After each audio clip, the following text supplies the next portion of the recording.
Boa tarde a todas e a todos. Quero cumprimentar o deputado Enivaldo dos Anjos, que nesse momento preside a sessão. Muito obrigado pela sua deferência.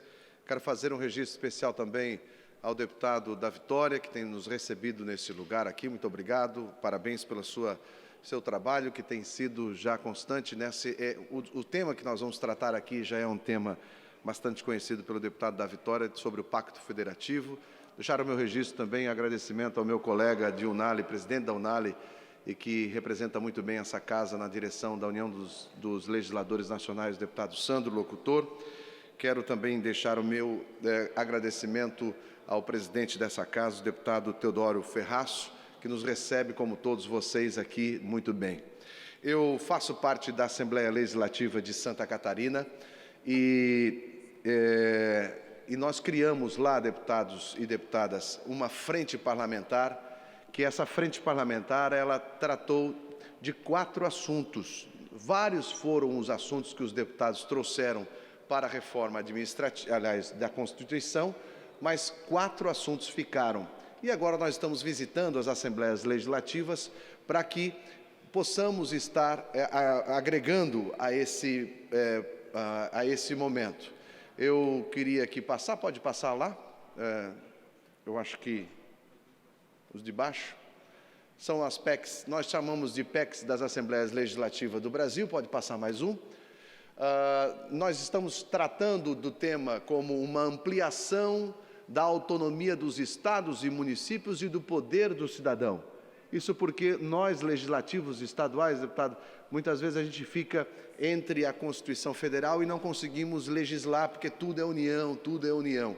E a gente fica, daqui a pouco, só para denominar ginásio de esportes aqui, porque agora até o Ministério Público está questionando, mesmo sendo uma obra do governo do Estado, deputado, um ginásio de esportes, diz por ser no município, são os vereadores que têm que denominar e não mais os deputados. Então, é uma questão que a gente está lutando para ampliar. E deixa eu dizer aqui, hoje, dia 3 de maio, não é só o dia dos taquígrafos, ao qual eu quero render a minha homenagem também, mas hoje é o nosso dia. Hoje é o dia do legislador. Hoje é o dia do legislativo. E hoje é o dia, aos meus colegas de imprensa, porque eu sou jornalista, dia da liberdade de imprensa. Então, portanto, hoje é um dia muito importante para que nós possamos falar exatamente sobre esse assunto, deputado da Vitória, que é aumentar o poder dos estados e do cidadão. Pode passar? Nós estamos querendo implantar reformas constitucionais a partir das assembleias estaduais, seguindo o que diz a própria Constituição. Pode passar? No artigo 60, diz que, no item 3, quando mais da metade das assembleias legislativas legislam sobre o mesmo assunto, cada uma delas pela maioria relativa dos seus membros. Ou seja, nós aprovamos 4 projetos de resolução, vocês têm uma cartilha aí que vocês receberam, que está bem mais explicado. Gostaria também que a assessoria pudesse dar para os colegas de imprensa, para que eles pudessem saber um pouco mais sobre esses nossos 4 itens. Estamos buscando o apoio nesse ritual, que são projetos de resolução, que passa pela CCJ, que aprovado pela CCJ vem para o plenário, aprovado pela maioria dos deputados, é promulgado, aí sim vale para nós. Pode passar? A proposta número 1, dar autonomia para os estados legislarem sobre descriminalização, propaganda comercial e agronegócio. São passar alguns artigos do 22 para o 24, que hoje é exclusivo da União e do legislar. Nós queremos que nós também possamos legislar concorrentemente. Pode passar? Ali vocês podem ver o artigo 22, que fala que da exclusividade da União em legislar, nós queremos agrário, águas, energia, trânsito, transporte, jazidas, minas, outros minerais e metalurgias, sistema de consórcios de sorteio e propaganda comercial. Nós queremos passar esses artigos, deputado da Vitória, para o item 24, pode mudar a tela, quando trata de que nós podemos legislar concorrentemente com a União estes itens. Para vocês aqui é muito interessante a questão das jazidas, que o Estado tem bastante sobre esse tema. Então, esses são os que nós queremos passar da questão da mudança e fortalecer o nosso parlamento estadual. Pode passar? O que muda? Muda que nós, nesses temas aqui, nós vamos ter mais competência para legislar, o que hoje só a União tem a prerrogativa de legislar. Pode mudar? Nós temos mais 2 assuntos que nós queremos introduzir nisso, e eu quero aqui agradecer muito a presença da deputada Raquel, que é a presidente da Comissão de Legislação e Justiça, de Constituição e Justiça, que nós vamos precisar muito da senhora, para que possa tocar isso daqui rápido. Nós queremos incluir o parágrafo 2º do artigo 22, que diz o seguinte: os estados poderão descriminalizar condutas no âmbito do seu território. Então, nós entendemos que nós temos um tamanho continental, um país com tamanho continental, e que muitas vezes o que é crime em uma região não é crime na outra região. Então, nós queríamos trazer para nós, legisladores estaduais, a possibilidade de legislarmos sobre essa descriminalização. Aí me levantará, Kennedy, mas vão descriminalizar o crime. Qual é o deputado que vai querer descriminalizar o crime? Então, não tem, nós temos uma lógica. Mas, por exemplo, nós temos algumas festas tradicionais no Nordeste que agora tem projeto de lei querendo transformar em crime e que muitas vezes são culturais as festas. E daí a legislação, nós, legislativos estaduais, podemos legislar. E o artigo 24, a gente está querendo colocar o parágrafo 5º, que fala sobre o que é uma lei geral e a lei específica. Nós, o Estado de Santa Catarina, somos o único Estado brasileiro que temos o nosso plano ambiental, nosso Código Ambiental, que está sendo discutido em Brasília exatamente porque não se sabe o que é lei geral ou lei específica. Então, nós estamos colocando que, para efeito deste artigo, o artigo que fala, a compreensão do que sejam normas gerais deve ser interpretada de forma restritiva. Um exemplo aqui, deputada Raquel. A lei geral diz que é proibido construir à margem de rio. Isso é lei geral. O que é específico? É 10 metros? 15? São 50 metros? Isso é especificidade. Então, a lei geral é o restritivo. A lei específica é aquela que determina. Pode passar?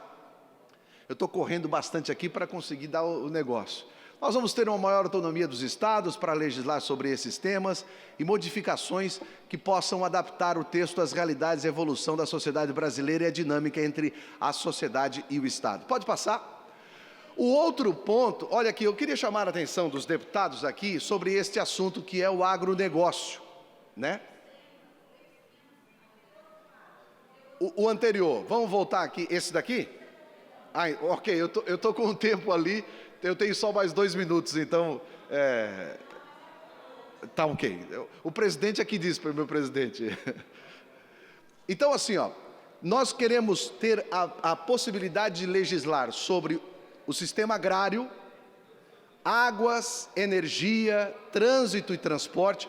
Por exemplo, o pau de arara, que pelo Código Brasileiro de Trânsito é proibido o transporte de pessoas em cima de caminhões, é o transporte do Nordeste, do interior do Nordeste. Então, por que lá no estado do Nordeste, que utiliza isso como transporte, por que eles não podem legislar dizendo que aquilo é possível? Por que tem que ser a União que tem que legislar? Outro, sobre que tem muita preocupação em vocês, tem sobre as jazidas, minas, outros recursos minerais. Por que a Assembleia Legislativa do Espírito Santo não pode legislar sobre estes temas? Por que tem que ser só a União? Outro, sobre sistemas de consórcios e sorteios e propaganda comercial. Então, esses são temas que nós queremos trazer para que as Assembleias Legislativas possam legislar concorrentemente, porque a gente está pegando do 22 e passando para o 24. O 22 é uso exclusivo da União legislar. O 24, os estados, Distrito Federal, concorrem, podendo legislar concorrentemente à União. E aqueles outros artigos da descriminalização, as modificações que objetivam adaptar o texto às realidades e evolução da sociedade brasileira e a dinâmica entre as relações Estado e sociedade. Eu tenho percorrido essa nação e cada vez uma certeza. Nosso país é grande demais para termos uma legislação que tenha validade para toda a nação. Vocês têm realidades diferentes das nossas, nós temos realidades diferentes do Nordeste e assim sucessivamente. E é preciso nós entendermos que quando foi feita a federação... Eu vou garantir aos senhores oradores inscritos que nós vamos entrar, com o horário que ele falar aqui, nós vamos entrar na ordem do dia. Então, vai ficar garantido, porque é importante esse assunto que ele está trazendo aqui, que é uma questão que as assembleias estão lutando há muito tempo para aumentar a sua condição. E esse argumento aí, inclusive, de que a lei federal ela é para todos os estados e quando os estados têm realmente diferenças, é um sonho nosso poder um dia, né, fazer lei regional porque você atende como é nos Estados Unidos, né? Então, a gente vai garantir aos deputados que o tempo que ele for usar, a gente vai depois transpor no horário da ordem do dia para garantir as fases das comunicações. Eu submeto a isso à votação, senhor deputado, que aprova, permaneça como estão. Aprovado. Pode ir. Muito obrigado, senhor presidente. Na verdade, nós, quando foi feita a nossa federação, nós passamos muito poder à União. E a União pode tudo, e nós não podemos nada. Então, nós estamos fazendo, e eu fico muito feliz de estar aqui no dia 3, que hoje é o dia do legislador e dia do legislativo, exatamente para falar sobre algo que dá mais força para nós legisladores. O outro item, olha só que interessante aqui, ó. Segundo a fonte do governo, do site que está ali, o agronegócio, dados do Instituto Jones dos Santos Neves e da Secretaria, apontam que em 2009 o PIB do agronegócio do Espírito Santo foi de 20 bilhões de reais, o que correspondeu a 30% do PIB total do Estado.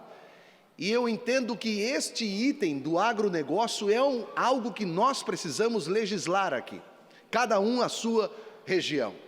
O outro item que nós queremos é permitir que a sociedade civil possa fazer emenda constitucional. Hoje, só pode fazer um projeto de lei. O Ficha Limpa, por exemplo, surgiu um projeto de lei com a iniciativa popular. Nós queremos que seja feito também a possibilidade, hoje só quem pode fazer emenda constitucional são os deputados, os senadores, o presidente da República e metade das assembleias, que é o que nós estamos baseando a nossa emenda. Nós queremos que a população também possa fazer emenda. Para isso, tem que ter uma adesão de 3% do eleitorado brasileiro, no mínimo em 14 estados, ou seja, a maioria dos estados, e em cada um dos estados, desses 14 estados, no mínimo 1% do seu eleitorado.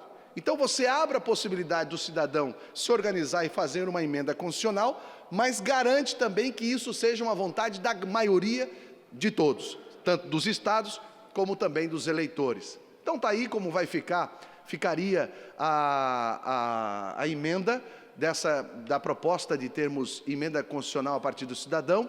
Hoje nós teríamos um total, seria necessário, portanto, 4.274.000 assinaturas para ter uma emenda constitucional. Nós, com isso, damos mais poder ao cidadão através da sua mobilização para termos uma mudança constitucional. A proposta número 3, eu acho que é a base de tudo. Na verdade, nós estamos querendo fazer, deputado da Vitória, que o governo aumente o seu percentual, governo federal, no repasse para os estados e municípios, FPE e FPM. Então, qual é a nossa proposta? A nossa proposta é incluir alguns itens, alguns tributos e algumas contribuições, como a contribuição social sobre lucro líquido, por exemplo, que hoje não está dentro do FPE, que sejam incluídos no repasse e que em 10 anos o governo repasse 1% ao ano, chegando ao percentual do FPE passar de 21,5% para 31,5% e do FPM de 22,5% para 32,5%. Isso é possível? É possível. E nós estamos fazendo de uma forma escalonada em 10 anos, que é para o governo federal se adaptar a esse novo projeto. O que não pode é o governo de plantão, seja lá quem for, quando faz a marcha dos prefeitos, e eu sei que aqui Nessa casa tem alguns colegas que já foram prefeitos e que já participaram de marcha de prefeito em Brasília. Chega lá, o presidente de plantão diz assim: esse ano eu vou dar 1% de aumento do FPE. Mas e o ano que vem? Como é que fica? Nós queremos que isso seja garantido na Constituição. Para quem seja ou quem for o governo de plantão, possa ter a necessidade de contribuir. Aqui são alguns impostos e algumas contas que nós queremos que entre na distribuição, até para nós conseguirmos tirar da onde vai ter esse repasse do imposto do FPE. Aqui seria a participação dos estados e Distrito Federal e dos municípios, o quanto que ficaria. Só para vocês imaginarem o estado de vocês, segundo o site do Tesouro, do Governo Federal, o valor pago em 2015 para o estado de vocês, do FPE, foi de 916 milhões de reais. Se aprovado a nossa sugestão, o estado receberia 1,338 bilhões de reais. Esse mesmo montante, deputados, seria repassado também para os municípios. Ou seja, em média, os municípios teriam a possibilidade de aumentar a sua receita pelo menos em 30%. E a quarta proposta, já terminando, é tornar obrigatório a destinação de 10% da receita corrente bruta. E mais ainda, nós não queremos que o governo conte, deputado da Vitória, as emendas impositivas. O que o governo federal fez? Os deputados federais brigaram pelas emendas impositivas. O governo disse: ok, vou transformar as emendas de vocês em positivas. Mas ele passou a 15% da receita líquida e soma agora, pode somar as emendas impositivas. Aí olha só que interessante que ficou esse quadro que vocês podem ver. O quadro em branco é como está a lei atual. O quadro amarelo é como nós queremos. O quadro em branco é 15% da receita líquida e pode somar e incluir as emendas impositivas. Então, a persistir a lei como está, nós vamos ter uma perda neste ano, nós já tivemos no ano 2015, uma perda de 400 milhões de reais, que o governo não colocou. Lembra quando era Jesus me fugiu, o imposto CPMF, que foi criado para colocar na saúde? E o que fez? Criaram a CPMF, só que tiraram o dinheiro que colocavam e substituíram da CPMF. Aí não adiantou. O governo federal fez a mesma coisa, colocou as emendas impositivas, mas agora ele coloca as emendas impositivas como valor e tira, e nós já tivemos uma perda de 400 milhões de reais. Se fosse pelo que nós estamos defendendo e pedindo o apoio da Assembleia Legislativa aqui do Espírito Santo, nós teríamos no quadrinho amarelo lá, nós teríamos um acréscimo de 8 milhões de reais, 8 bilhões de reais. Em 5 anos, de 2015 a 2020, a persistir como está, nós vamos ter só um acréscimo de 11 bilhões de reais. Mas da forma como nós queremos, que seja 10% da receita bruta e não podendo incluir as emendas impositivas, nós teremos um acréscimo de 39 bilhões de reais. Então, nós entendemos que essa é uma forma de melhorar o SUS, melhorar o Sistema Único de Saúde. Isso daria em torno de 30% a mais no investimento na saúde nos municípios e no Estado. Bom, eu queria mais uma vez trazer aqui e justificar como é que é feito esse procedimento. Nós nos baseamos no artigo 60 e fala o seguinte: quando a maioria das assembleias legislam sobre o mesmo assunto aprovado pela maioria. Então, senhor presidente, eu vou deixar aqui, os senhores têm a cartilha que é um pouco mais pedagógica, mas eu vou deixar aqui com a presidência os 4 projetos de resolução que nós aprovamos lá e que eu queria deixar para a presidência e pedir para que os nobres deputados e colegas pudessem, o mais rápido possível, colocar isso em discussão na Comissão de Constituição e Justiça, que passa não só como a parte técnica, mas também como a de mérito, né? Já mérito e a parte técnica. Aprovado esse projeto de resolução, vir para o plenário para que os nobres colegas possam fazer a aprovação e promulgar a lei e enviar para nós. Nós já estamos com 10 assembleias que já fizeram a promulgação e já nos enviaram. Faltam só mais 4 assembleias. Eu queria que o Espírito Santo não ficasse de fora dessa nossa luta para o fortalecimento dos nossos parlamentos estaduais e benefício ao nosso cidadão, aquele que nos coloca aqui. Então eu gostaria de pedir que fosse feito, eu vou deixar aqui, como tem uma regrinha, né? Esses são os deputados que fazem parte da nossa comissão, tem de todos os partidos, e o presidente, que é o deputado Fernando Coruja, ele foi deputado federal 5 mandatos, é professor de Constituição, e ele criou um procedimento, um ritual jurídico. Então eu vou pedir para que os colegas e a nossa presidente da CCJ, que sigam ali a regra da redação, porque se tiver uma mudança na redação, já eu tenho que ir atrás de uma outra que faça igual. Porque a Constituição diz que nós temos que legislar sobre o mesmo assunto, então, portanto, tem que ser cópias idênticas. Mas isso, por exemplo, Brasília, senhor presidente, não quis aprovar a mudança do FPE e do FPM, porque aprovado, eles perdem dinheiro, porque eles são distrito, eles não passam a necessidade que nós passamos. Então, eles não aprovaram isso. Então, eles aprovaram os outros 3. Eu vou ter que ter um a mais desse item para formar, no mínimo, 14. Mas então eu quero aqui mais uma vez agradecer de forma muito carinhosa a recepção e quero ter a certeza que o Espírito Santo não vai poder ficar de fora desse momento marcante que é para o Parlamento Estadual, nós trabalhando pelo fortalecimento. Mais uma vez, muito obrigado, desculpa do tempo tomado além aqui do proposto, mas muito obrigado aos colegas e me colocando à disposição para qualquer pergunta. Obrigado, senhor presidente.